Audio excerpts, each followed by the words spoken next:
Hi y'all, I hope you're doing well.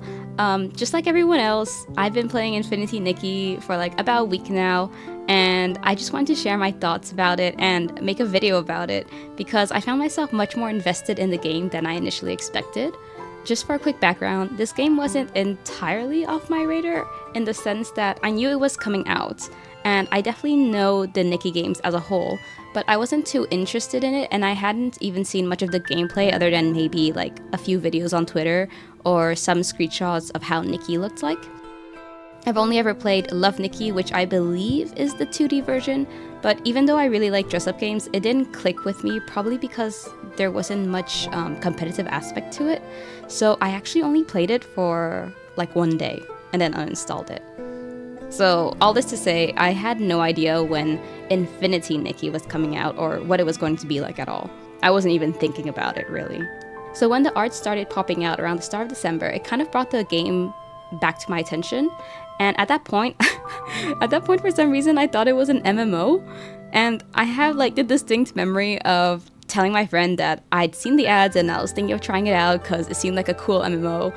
And then like walking out the room and then coming back in and being like, wait, does that mean everyone is going to run around as Nikki? As y'all are probably already aware, Infinity Nikki is not an MMO, which is something I realized once I actually downloaded it initially on iPad. Currently, I'm playing it on my laptop, which I decided I prefer just because the graphics are a bit better, but it was really good on iPad too. I was expecting to enjoy it for maybe a day or two and then uninstalling it because that's how I usually am with new games. You know, at the start they give you a bunch of like freebies and the dopamine hits, but then you get a bit bored. But I guess I was wrong because I'm still playing it right now, and actually every day I look forward to playing it, so that's some great news. So let me share with you some of the things I quite enjoyed with the game, as well as some of my general thoughts about it. Infinity Nikki is being marketed hard as a cozy game. Like, it's the term you'll see on every ad, every tweet, and it's also the most common term that comes up from its group of players. Cozy games are by definition ones that are relaxing, often life sims like Animal Crossing, Stardew Valley, etc., and usually involving something like farming or foraging in some way or another. It's a pretty strong marketing buzzword in my opinion, but I've never personally liked the term despite liking the games it encompasses.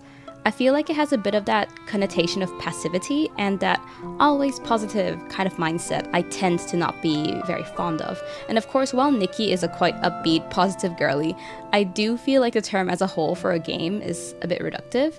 Once again, this is just my opinion, but cozy makes it seem like a game doesn't really require much thought or effort when there's often so much more it has to offer. If I had to describe Infinity Nikki, I would say it's more of an RPG, both due to its numerous features and its story. I've seen sentiments of people being overwhelmed by the numerous menus, currencies, and all the features the PayPal offers when they first start the game. Personally, I actually found all the features introduced in Infinity Nikki to be easy to understand. The tutorials are clear and sometimes, in my opinion, a bit too much, but looking back, it's impressive that I'm able to navigate the menus and have awareness of all the possibilities being offered to me. I don't think there was ever a single time where I was like, oh, I didn't know about this, or oh, I totally forgot about that. I think maybe the only feature I was not aware of was the ability to fix street lamps with the electrician outfit, but even that is something quite minor. I think if you pace yourself in the game and stay attentive, understanding the gacha currencies, the importance of glow up, the possibilities of evolution, or even using the excellent map feature becomes quite intuitive. Also, take a look at how I've been using my maps so well. I've been marking all the fishing stops and all the spots I found horses in. Yeah, just to say, the map is really good, so please make use of it. The menu design of the game is actually what impressed me the most on day one. The compendium is especially beautiful, and when I first received the features, I spent quite a while looking at the art, flipping through all the outfits, etc.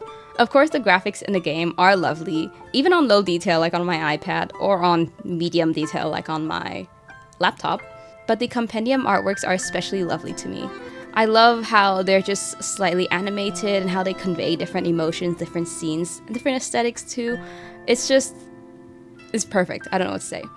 We can also see glimpses of this in the cutscenes, such as when you hear about the Banshee, who is the sovereign of elegance. However, personally, I would call her the Kuntress of elegance. Anyway, As mentioned previously, the map is extremely useful and I find myself using it constantly to navigate the open world. The open world feels huge when you first start, and to me it still kind of is, because I only reached the abandoned district like yesterday and it's taking a while to get through there. I know the map opens up again in the next chapters too, because I believe there's the Wishing Woods coming up, so I'm looking forward to that too. On my first play, I was a bit skeptical. I've never personally been too much into open world games, as I find them either disappointing or overwhelming. I was never able to get into Breath of the Wild for the latter reason. It was a bit too overwhelming for me. And I was immensely disappointed with games like Pokemon, who created this huge world only for it to be empty and entirely unrewarding to explore. So when I saw how big Nikki's map was, I was like, is this going to be worth it? Isn't this just a game about clothes? Like, surely they're not going to make the open world good, right? Well, guess what? It was good. The world is filled with things to collect, whim stars, animals to groom, areas to fish, bling, dues to collect, NPC quests to complete. There's so much. You're really able to climb anything. If Nikki can jump or float there, it's fair game. How many times have I played a game that looks like an area is meant to be climbable, only to be met with invisible walls? There's none of that here. Well, there is actually. The borders of the map are really the only place you'll meet them. The map is almost entirely free of load screens too. Minus buildings and specific caves or dungeons, you can run from one side to the other with no loading screen whatsoever. I'm not sure if this is going to change in the future updates when they introduce new kingdoms, but for now, that's what I'm experiencing. The geography for each zone feels distinct, so when you load in, you're able to spot where you are rather quickly.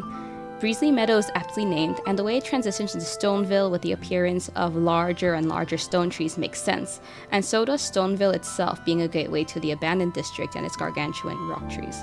These areas do not overstay their welcome in my opinion, and after a while it becomes quite intuitive as to where things like chests and dues of inspirations are located, and even then the game often places bling to lead you to said areas.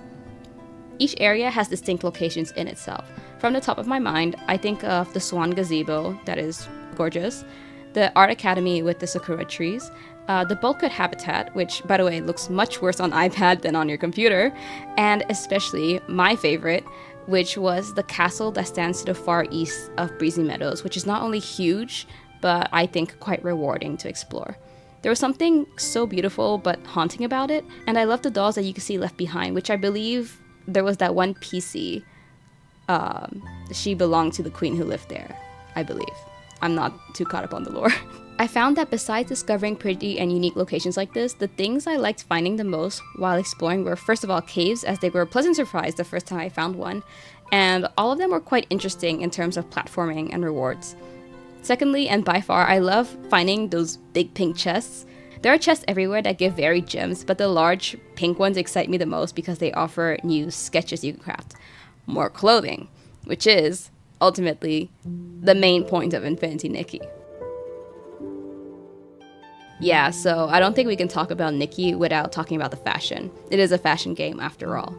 In terms of procuring new articles of clothing, you can of course pull on the gachas, you can buy them in the game shop or from NPCs, you can progress in the main story, or you can find them in the wild like I just mentioned, or you can even get them as rewards for quests and the like. While the current gacha designs are really pretty, I find myself leaning towards the less fantasy type outfits and more the pastoral or casual fits, as I feel it makes more sense in the world. Here are some of the outfits I have been using. Hopefully I took some footage of that. Because of this, I actually like how many clothes you can get outside of the gacha and how versatile everything is. One thing I find particularly nice, and I imagine Shining Nikki also has, was how the accessories, especially the head accessories, adapt to the hairstyle you're using. The bow and clip placements will move around, so everything is quite versatile. And I feel like praising this is like bare minimum, but I'm so used to my dress-up games just clipping and not caring, you know? On screen now are a few of my favorite current sets or clothing articles I've seen in the game yet. I think there's currently a lot of red and greens, and y'all know I hate green, so I'm hoping we get a bit more variety in terms of casual clothing we can use. I have no doubt we will though, seeing their past repertoire. I'm very happy to be patient with the game. This outfit that they recently teased also has me hype as hell, because you know, there's nothing I eat up more than a fur coat or a fur boa. Like, yes! I think it's coming out tomorrow. I'm hyped for that. What I find a bit too bad, however, is that the styling does not seem to affect the game much at all beyond personal taste. The game has like styling battles in the form of factions, like these groups of NPCs scattered over the map that will give you a theme to style. These themes are always super nice sounding, but ultimately they're irrelevant because as long as you stack the highest rated items for the label they give you, you're gonna be fine. It doesn't matter if the fit looks like shit because it's all number based. This is a system carried over from the past Nikki games and in fact is in all dress up games, but I wish there was some way they could innovate upon it so that the look of the outfit actually did matter. This is a bit less relevant in the main story styling battles as the amount required to pass is lower, but that just makes it too easy in my opinion. But I guess they don't really want to block anyone off in the main story. It's no secret I like spending money on games, so I find the inclusion of gacha in Infinity Nikki, which is a free game mind you, totally fine. The arguments against gacha in the way they promote gambling are totally valid, but I think that Infinity Nikki does provide a lot of content for free. I was also amused to see they actually remind you to spend reasonably when you open the shop. I wasn't interested in the current limited set, so I haven't spent much on them. However, I have spent on the regular top-up, and I did get the daily gems pack just to get some of the outfits in the store since they're so cute. No regrets because they're some of my current favorite items. All this being said, I feel like some things in the game don't really feel like they're good value money-wise. The season pass type thing, I think it's called Mirror Path, doesn't seem to be worth it based on the fact it gives you nothing you can grind out on your own. Minus Momo's clock, which honestly, I don't really care about him in general, so I care even less when it comes to spending money for him. Additionally, I think the recolors of the gacha outfits require just so many pulls, it's a bit ridiculous. While completing a gacha outfit is certainly attainable, it's the recolors and especially the final recolor that I find to be a bit disappointing in terms of like value. I don't know if they're going to change the system in the future, but for now I can't really see myself going all the way to unlock a final recolor for a gacha fit. It's just way too expensive. I have a few last thoughts to share that I couldn't fit in earlier. Firstly, I really like the jumping and floating mechanic because it gives me huge Alice Madness Returns flashbacks. Like, it's exactly the same. The jumping is also very forgiving as Nikki will do a little step up if you're close enough to the surface. Since this game is heavy on platforming, I think this is very good. The platforming challenges have all been fun, but I'm pretty biased since I like platforming. Quest-wise, I like the variety included. There are photography quests and these kind of Where's Waldo type image searches among others, but my favorite is the Kindred Inspiration style of quests. These are the ones where you kind of have to inspire an NPC with an article or a few articles of clothing to give them some inspo, and they often reward you with sketches themselves too. These stand out the most for me side quest-wise, not just for the rewards, which are great, but also because they require a bit more thought to them compared to others, and personally I'll always value this kind of questing in a game considering how so many others have just made side quests a constant chore. Next, I'm really looking forward to the player house feature they are currently developing because that is truly my shit. It looks so good, and I really cannot wait, especially since there's also a garden, and I believe they mentioned we can find the furniture out in the open world too. The style shown on these screenshots is like, I eat it up. I can't wait. There's nothing else I have to say about this. I just cannot wait for it. In terms of whim stars, I enjoy collecting them even though I feel like I have way too many than I actually need right now. There's tons of types of whim stars, but by far the ones I dislike the most are the ones that you have to chase, especially if it's in like some heavy platforming area, because my god, she is so slow when she floats, you know? And I also really don't like the wind stars where you have to play I Spy because I have such a hard time processing visual information. I can spend ages there and I for real cannot see it. So I just have to like press around, like hope the inspect button comes up. Infinity Nikki also has combat, and the fighting is okay. I don't really mind it, but I don't think I'd care too much if it wasn't in the game at all. Some S-Lings are just super annoying to deal with, considering what Nikki has. Like, the little guy with the shield pisses me off, right?